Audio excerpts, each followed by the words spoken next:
Hey guys, it's Amber and welcome to day 2 of December Daily. So I'm going to be working on a project here. One of the pages will be outside of the page protector. I don't do that very often. I'm always trying to think of longevity and kids touching, and I'm always just concerned that things will fall apart. But today I'm going to be documenting a trip to Trader Joe's when I went grocery shopping. I have part of a paper bag with their fun Christmas design. I'm going to cut out this corner here.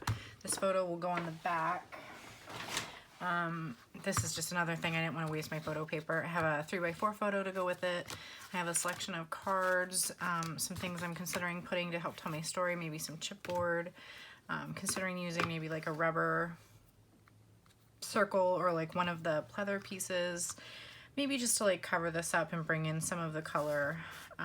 Like the poinsettia sign is fine. I don't really need the Frosty Ferns. I didn't buy a Frosty Fern, so I might just punch this out, maybe put a little colored circle behind it of some pattern paper. We'll see. I'm also considering this because it's really cute, and I have this pattern paper which will be like near it, so it kind of really well brings out those colors. I've got my chipboard number 2, a transparency I'm thinking about using, like a journal card. But I also have a couple other journal cards here that I want to get it laid out first, and then I'll see what I'm planning. I'm considering also doing some sort of like dangly tags from the front of the paper bag, maybe like hanging them off the number 2, or having the number 2 gathered with them. So this is like from crepe paper. This was one of the advent calendars from items from Allie, so surprise if you didn't get there yet. It's like a gold foiled die cut. I also considered maybe punching a hole in one of these and using that as like a dangly kind of thing. So we'll see. I'm still playing around with what I'm going to use, but I've got my picture, my shopping bags in my hand from the parking lot because I like went home from work. And that'll be like part of my story is how crazy it was, even though I thought I got there early and beat the crowd. So I'm going to pop you guys on fast forward and get to work. Okay guys, so diving right in here to the process. So I need to trim out these 3x4 photos, and for this year for the first time ever I am doing white borders on my photos. And I need to learn how to print with crop marks or figure out a frame for when I do my own prints, because I just drag and drop these onto an 8.5 by 11 or a 13 by 19 sheet. So you can see me start to cut here, and then I realize I'm not 100% sure exactly where center is. So I'm trying to measure on either side where I need to be, and it's just a little bit of guesswork trying to figure out exactly where I need to cut so that it's semi-centered. It's not perfect by any means, but I was just trying to get it close enough.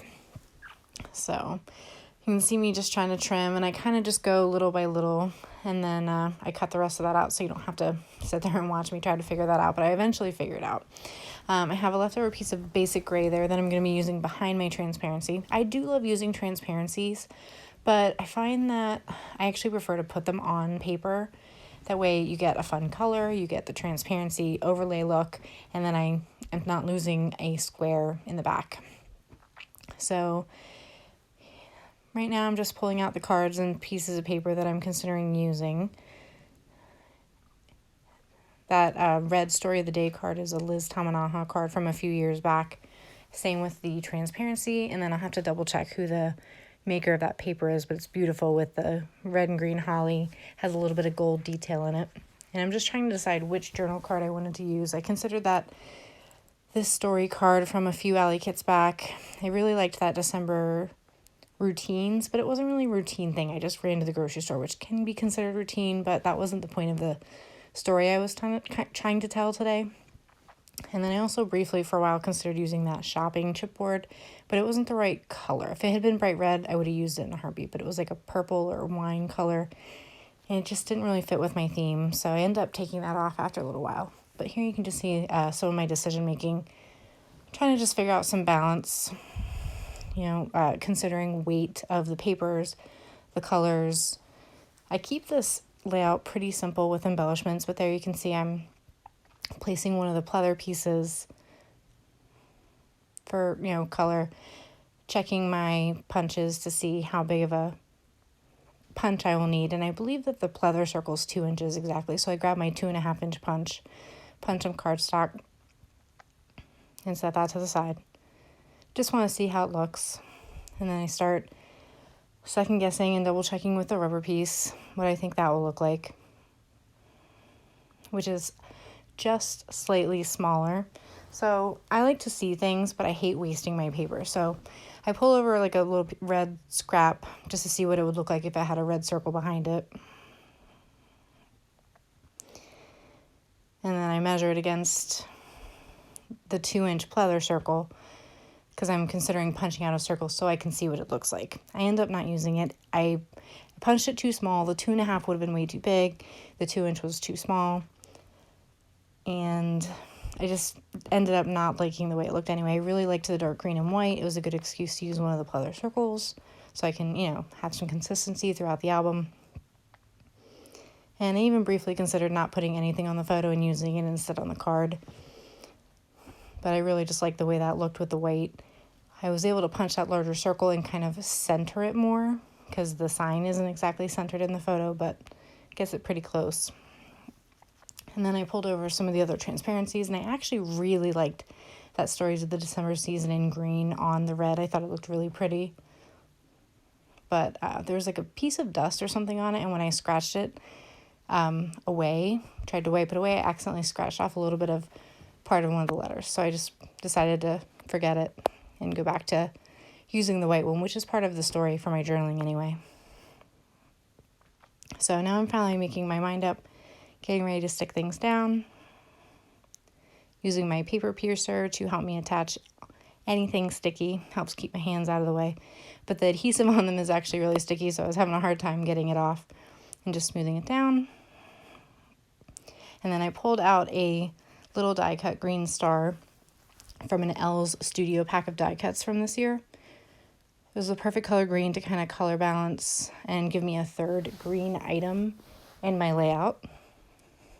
And I'm just grabbing my paper piercer and I'm adding a little sparkly gold brad star in the center just to help balance out the little bit of gold circles that are on the green and red holly paper and just add a little shine into that upper corner there.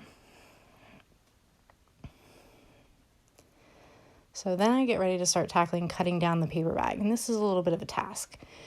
So the Trader Joe's is right on the edge of the bag, and I tried to do my best to not cut it off, and I basically trimmed it down little by little around the edges until I could get really close, and then I ended up trimming the rest off once it attached to the photo. However, I somehow got it a little bit crooked, so I was frustrated towards the end because what I should have done was glue my photo down once I got my right edge figured out and then cut around, because I ended up having to trim off a little bit of my white border. So it's not centered. You can't really tell because it's on the side where the holes are punched into the album, so you kind of don't really notice it. But I know for next time just to align it up with one side and then trim the rest. So learn from my mistake. But like I said, luckily it's not too noticeable, but I did have to take off almost like an eighth of an inch on one of the sides. So here I'm just using my large Ancient Making Memories trimmer to trim it down because it's like 7 by 8.5. I don't know if anyone else noticed this year that the transparencies, which are usually 8.25 inches tall, are like 8.5. Mine are huge. So I'm glad I double checked my measurements to make this the same size as the page protector because I'm so used to everything just always being 8.25. So finally finished getting that situated. And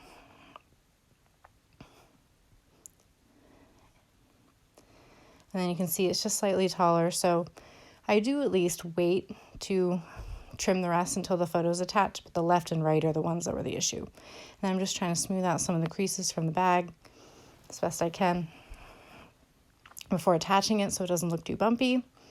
Adding a little bit of my Gina K rolling dot adhesive to the corners, and then I'll add a little bit to the edges so that they don't look loose, and a little bit to the middle so it's as smooth as I can get it. I'm just getting everything aligned, and that's when I start to realize that my photo is just slightly too large. So I'm trying to get it centered as best I can, smoothed out, and then in order to get nice clean edges, I use my trimmer to help trim it out. I really like that We Are Memory Keepers trimmer. It's great for moving onto my desk, especially when I'm filming, but it also shows a true 6x8. I've seen other mini trimmers that don't go all the way to 6 inches, so I really recommend this one, and it has a self-sharpening blade, so heads up on that one. It's a really nice quality product. So then I start considering decorating the front, and I realized pretty quickly that it already is busy enough with the stripes and the words. I don't really need anything else, but I briefly considered hanging the tags or adding some other decorative element to the front, and it just was too busy. So I also considered putting the 2 down in the corner or even putting it on a slant, but I ended up just sticking it right down in the middle. And I do use red line adhesive for this since it's outside of a page protector. I use the 1/8 size, and I just trimmed it into little pieces, and I also peeled most of the layers of the chipboard off so that it'd be as thin as possible. And I thought I recorded me attaching it, but I did not. So then I start working on my journaling, and I kind of made a mistake right at the end, and I ran out of room. I needed a little bit more space. So I ended up going into Photoshop, creating a journaling block the size of that little block, and then cutting out a little notch with my utility knife, because I liked that point, and then rounded the corners and just reattached some printed journaling. So I really like the way this layout came out. It's sticking with my nice red and gold theme, using a little bit of packaging, a photo outside the page protector. And I'm just going to leave you with some close-ups here. Thank you so much for watching, and subscribe if you want more details, and I can't wait to share day 3 with you. Thank you so much. Have a good rest of your December. Bye.